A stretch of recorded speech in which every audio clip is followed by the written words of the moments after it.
కాంతిమతి కేశవులయే జన్మ పుణ్యము జనించే వారింట రామానుజ. కాంతిమతి కేశవులయే జన్మ పుణ్యము జనించే వారింట రామానుజ. భగవంతుడే భువికి దిగి వచ్చినాడో నిలువెత్తు రూపాన రామానుజ. రామానుజ శ్రీ రామానుజ రామానుజాచార్య రామానుజ.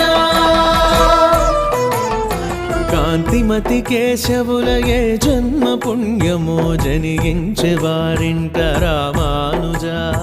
విశిష్ట అద్వైత సిద్ధాంతమే చాటి అష్టాక్షరి మహిమ చూపించెను.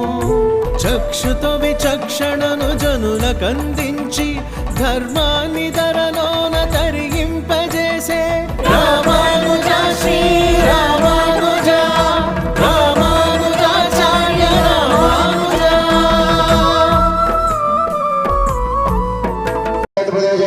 गंगा गोदावरी मध्य प्रदेश दंडकारण्य भगवत रामानुजाचार्य दिव्य सन्निधो अस्मिन् वर्तमानयो आर्यगचान्द्रमानेन श्री पराभव नाम संवत्सरे उत्तरायणे वन्द्रुदो वैशाखमासे शुक्लपक्षे पंचम्यां वासरावासरस्तु शुभवासरे सौम्यवासरे आर्द्रा नक्षत्रे शुभयोगं शुभकरणे एवं गुणविशेषण विशिष्टायाम् अस्यां शुभतिथौ श्रीमद्भगवद् रामानुजाचार्य स्वामिनः त्रिनक्षत्र महोत्सवाख्ये कर्मणि श्रीमद्भगवद् रामानुजाचार्य स्वामिनः षोडशोपचार आराधनं करिष्ये.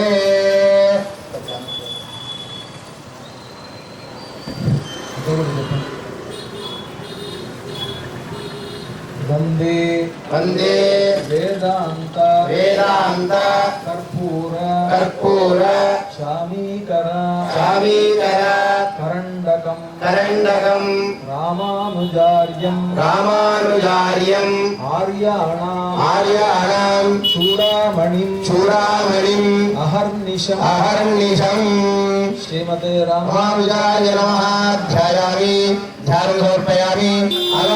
सह कुटुंबानां क्षेम स्थैर्य धैर्य वीर्य विजय अभय आयुः आरोग्य ऐश्वर्य अभिवृद्ध्यर्थं श्री भगवद् रामानुजाचार्य स्वामिनः परिपूर्ण अनुग्रह कटाक्ष सिद्ध्यर्थं श्रीमद् भगवद् रामानुजाचार्य स्वामिनः अष्टोत्तर शतनामार्चन पूजा अद्य आचार्य श्रीहस्तेन अहं कारयिष्ये. अंता नमस्कारं చేసుకొని ఒకసారి మీ గోత్రనామాల మనసులో నారాయణ ప్రతిష్టాత్రే నమః. ఓం సంపత్పుత్ర విమోచకాయ నమః. ఓం సంపత్కుమార జనకాయ నమః. ఓం సాధులోక శిఖామణయే నమః. ఓం సుప్రతిష్ఠిత గోవిందరాజాయ నమః. ఓం పూర్ణ మనోరథాయ నమః. ఓం గోదాగ్రజాయ నమః. ఓం దిగ్విజేత్రే నమః. ఓం గోదాభీష్ట ప్రపూరకాయ నమః. ఓం సర్వసంశయ విక్షేత్రే నమః. ఓం విష్ణులోక ప్రదాయకాయ నమః. ఓం అవ్యాహత మహద్వర్తయ నమః. ఓం వితరాజాయ నమః. ఓం జగద్గురవే నమః. ఓం శ్రీమతే రామానుజాయ నమః. నానావిధ పరిమళ పత్రపుష్పాన్ని సమర్పయామి.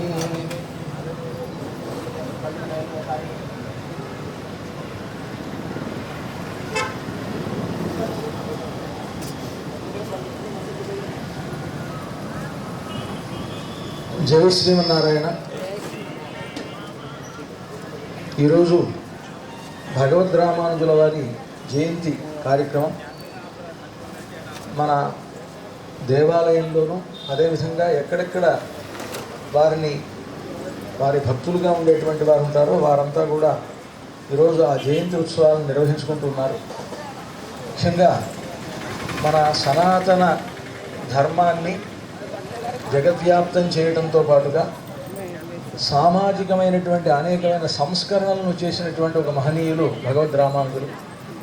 ఈరోజు మనం సమసమాజము అని చెప్పుకుంటున్నాం కదా, అటువంటి సమసమాజాన్ని 1000 సంవత్సరాల క్రితమే స్థాపించాలి అని చూసినటువంటి ఒక మహనీయుడు భగవద్ రామానుజులు. కేవలం ఒక మతాచార్యులుగా ఉండి కేవలం ఆధ్యాత్మిక చింతనను మాత్రమే లోకంలో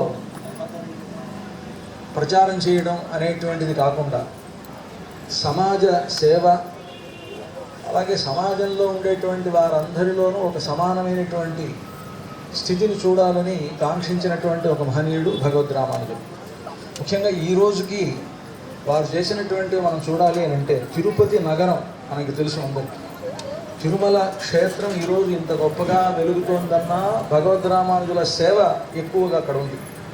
వారు చేసినది ఏమిటంటే ముఖ్యంగా తిరుమలలో ఉండేటువంటి వెంకటేశ్వర స్వామికి జరగవలసినటువంటి కైంకర్యములన్నింటినీ తమ శిష్యుల్ని ఉంచి అక్కడ ఒక పెద్ద అనంతాచార్యులోను ఇప్పటికీ అనంతాచార్యుల తోట అని ఉంటుంది. మీరు అక్కడికి వెళితే ఆ అనంతాచార్యులు అనేటువంటి ఆయన భగవద్ రామానుజుల శిష్యులు. ఇంకొక విషయం, మనం వెంకటేశ్వర స్వామిని ఎప్పుడు చూసినా గడ్డం మీద తెల్లగా ఒక తెల్లని బొట్టులాగా పెట్టి ఉంటుంది. ఎందుకు అది అంటే పూర్వం ఈ అనంతాచార్యులు అనేటువంటి ఆయన అక్కడ ఈ తోట పని చేస్తుంటే ఆ భార్య, ఆ అనంతాచార్యుల భార్య ఆవిడ కడుపుతో ఉంది. ఆయన తోట పని చేస్తూ అక్కడ ఉండేటువంటి బావి తవ్వుతున్నట్ట. ఆ బావి తవ్వడానికి తన భార్య సహకరిస్తోంది. వాళ్ళిద్దరే పని చేసుకుంటున్నారు. అయితే కడుపుతో ఉన్నటువంటి ఆవిడ కష్టపడుతోంది అని సాక్షాత్తు వెంకటేశ్వర స్వామి ఆయన సహాయం చేద్దామని ఆవిడ భార్య మట్టి తీస్తూ ఉంటే మట్టి తట్టలు పెట్టుకుని మోస్తుంటే ఈయన చిన్న పిల్లవాడి రూపంలో వెంకటేశ్వర స్వామి వెళ్ళి ఆమెకు సహాయం చేస్తున్నారు. అలా సహాయం చేస్తుంటే ఈయన ఆయన తవ్వుతున్నాడు, ఈవిడ మట్టి తీసుకెళ్ళి బయట పోస్తోంది. ఇలా జరుగుతుంది అక్కడ. వెంటనే తట్టలు వచ్చేస్తున్నాయి. ఆయన ఆశ్చర్యపోయాడు. కడుపుతో ఉన్న భార్య సహాయం చేస్తోంది, నేను ఇక్కడ తవ్వే లోపలే మళ్ళీ వెంటనే తట్టలు వచ్చేస్తున్నాయి, ఏమిటని ఆశ్చర్యపోయి ఏం జరుగుతోందంటే ఎవరో పిల్లవాడు నాకు సహాయం చేస్తున్నాడు అన్నాడు. అనేటప్పటికి ఎవరా పిల్లవాడు అని చాలాసార్లు అతను అడిగినా ఈయన వద్దుని వెళ్ళిపోమన్నట్టు. మేమిద్దరమే చూసుకుంటాం, మేమిద్దరమే దైవానికి సేవ చేయాలి, ఇంకెవరు చేయకూడదు అనే నియమంతో ఉన్నాం మేము అని చెప్పాడు ఆయన. అయినా వినిపించుకోకుండా ఆయన సహాయం చేసేటప్పటికి కోపం వచ్చింది. కోపం వచ్చి ఆ పిల్లవాడిని పట్టుకోదామని చూసేటప్పటికి పరిగెడుతుంటే చేతిలో గడ్డపార ఉంది, దాన్ని విసిరేసాడు అంతే. ఏదో చేద్దామని ఉద్దేశం కాదు. ఆ గడ్డపార విసిరేటప్పటికి అది ఇక్కడ గడ్డానికి తగిలింది. అది ఆ గడ్డానికి తగలగానే వెంటనే పారిపోయాడు ఆ పిల్లవాడు. అయిపోయింది. సరే, ఈ లోపల ఆ పిల్లవాడు పారిపోయాడు అని ఆయన సరే ఆయన పని ఆయన చేసుకుంటున్నాడు. లోపలికి వెంకటేశ్వర స్వామి దర్శనానికి వెళ్ళేటప్పటికి వెంకటేశ్వర స్వామి గడ్డానికి దెబ్బ తగిలింది. అక్కడ రక్తం కారుతోంది. వెంటనే అర్చకులు ఆశ్చర్యపోయి ఏంటి ఇలా జరిగింది అనుకుంటే, ఇప్పుడు వీరు ఇలా జరిగింది వెంకటేశ్వర స్వామి అని తెలుసుకున్నాడు. ఇప్పుడు దీనికి ఏం చేయాలి అని అంటే కర్పూరాన్ని దానికి పెట్టాలి అని పెట్టి ఆ కర్పూరాన్ని అక్కడ గడ్డానికి పెట్టడం అనేటువంటిది చేశారు. ఆ రోజు నుంచి ఆ వెంకటేశ్వర స్వామికి బొట్టు ఆయనకి తగ్గిపోయినా ఆ వెంకటేశ్వర స్వామికి ఇది ఆ గుర్తు కోసం, అనంతాచార్యుల గుర్తు అది అని ఆ వెంకటేశ్వర స్వామికి ఇలాగ ఇక్కడ గడ్డం మీద మనకి ఆ కర్పూరం పెడతారు. బొట్టు పెట్టినట్టుగానే ఇక్కడ కూడా పెడతారు. అంతేకాదు, మీరు చూస్తే అక్కడ అనంతాచార్యులు పెట్టినటువంటి గుణపం కనిపిస్తుంది. అక్కడ ప్రదర్శనకి పెడతారు. కావాలంటే సరిగ్గా ద్వారం మనకి లోపలికి మహాద్వారంలోకి వెళుతుంటే ఆ మహాద్వారం పైన అక్కడ గుణపం ఉంటుంది. కుడి చేతి అనంతాచార్యుల వారు గుణపం ఉంటారు. ఆ అనంతాచార్యుల వారు భగవద్ రామానుజుల శిష్యుడు. ఇలాగా వెంకటేశ్వర స్వామి ఆలయం ఈరోజు మనం ఇంత గొప్పగా చూస్తున్నామంటే అది భగవద్ రామానుజుల యొక్క చలవ. 1000 సంవత్సరాల తర్వాత ఇప్పటికీ మనం ఆ తిరుమల యొక్క అభివృద్ధి మనం చూస్తున్నాం. అదొక్కటే కాదు, అసలు తిరుపతి నగరం అంటేనే దానికి రామానుజపురం అని పేరు. పుట్టినరోజు చేసుకుంటుంటారు. ఆ తిరుపతి ఏర్పడిందంటే ఆ గ్రామం ఏర్పడడానికి కారణమే భగవద్ రామానుజం. అక్కడ శివులకి వైష్ణవులకు జరిగినటువంటి ఒక వివాదంలో ఆ చిదంబరంలో ఉండేటువంటి గోవిందరాజస్వామి విగ్రహాన్ని సముద్రంలో పారేస్తే అక్కడ గోవిందరాజస్వామిని తిరుపతిలో పెట్టాలి అని భగవద్ రామానుజులు గోవిందరాజస్వామి ఆలయం నిర్మించి ఆ ఆలయాన్ని దృష్టిలో పెట్టుకొని ఊరిని డెవలప్ చేశారు. అంటే ఆలయం ముందు పెట్టి ఆ ఆలయం మొత్తం కట్టిన తర్వాత అప్పుడు ఆ ఊరు డెవలప్ కావాలి అని దానికి రామానుజపురం అని పేరు పెట్టి ఇప్పటికీ మీకు అక్కడ శాసనాలన్నీ ఉంటాయి, ప్రాచీనమైనటువంటి శాసనాలన్నీ ఉంటాయి, మీరు అవన్నీ గమనించవచ్చు. ఆ తిరుపతి ఏర్పడడానికి కారణం భగవద్ రామానుజం. అంటే జయ జయ రామానుజ జయ రామానుజ హో రామానుజ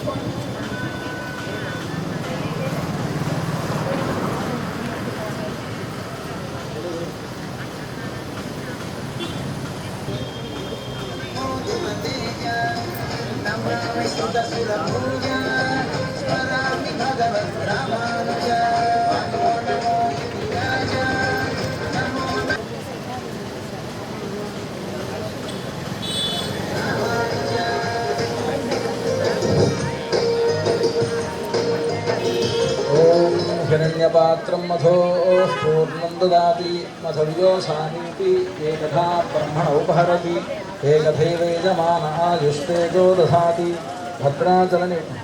ఓం శేషో వా సైన్యనాథో వా శ్రీపతిర్వేసాత్రికైః తర్క్యాయ మహాప్రాజ్ఞైర్భాష్యకారాయ మంగళం శ్రీపరాకుశపాదాబ్జసురభీకృతమూలయే శ్రీవత్సజిహ్ననాథాయ యతిరాజాయ మంగళం మంగళాశాసనపరైర్మదాచార్య పురోగమైః సర్వైశ్చ పూర్వైరాచార్యైः సత్కృతాయాస్తు మంగళం. అంతా కూడా చెప్పండి.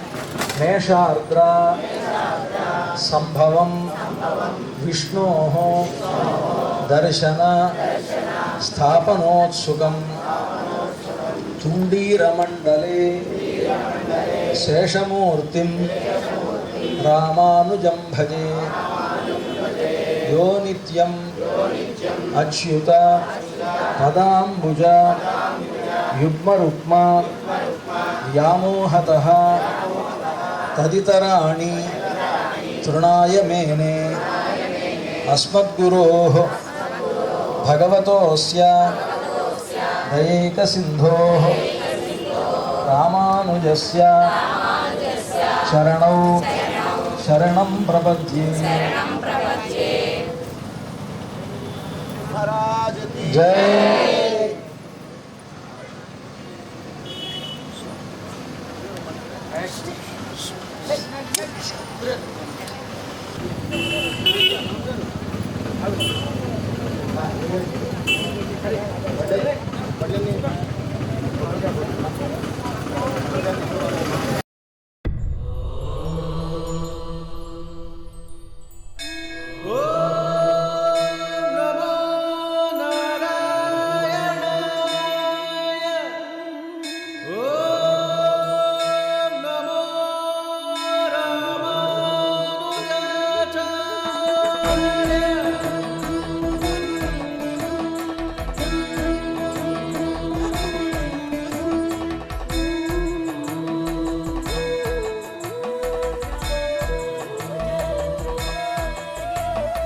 కాంతిమతి కేశవులయే జన్మ పుణ్యము జనించే వారింట రామానుజ. కాంతిమతి కేశవులయే జన్మ పుణ్యము జనించే వారింట రామానుజ. భగవంతుడే భువికి దిగి వచ్చినాడో నిలువెత్తు రూపాన రామానుజ. రామానుజ శ్రీ రామానుజ రామానుజాచార్య రామానుజ. కాంతిమతి కేశవులయే జన్మ పుణ్యము జనించే వారింట రామానుజ. విశిష్ట అద్వైత సిద్ధాంతమే చాటి అష్టాక్షరి మహిమ చూపించెను. చక్షుతో విచక్షణను జనులకందించి ధర్మాన్ని ధరలోన తరింపజేసే రామానుజ శ్రీ రామానుజ రామానుజాచార్య రామానుజ.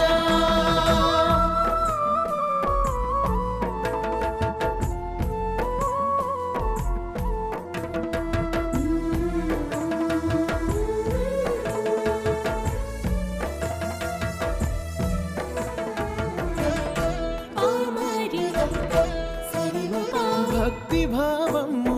చిగురింపజేసి తరింపజేశావు రామానుజా తిరుమంత్రసారం భగవత్ ప్రసాదం జనులకందించావు రామానుజా నయనారవిందం కమనీయ తేజం నుదుట మెరిసే నామమే విష్ణు రూపం దండము త్రిదండమును ఎల్ల వేళల్లో కరమునే ధరించి నడిచినావే రామానుజా శ్రీ రామానుజా రామానుజాచార్య రామానుజా రామానుజా శ్రీ రామానుజా రామానుజాచార్య రామానుజా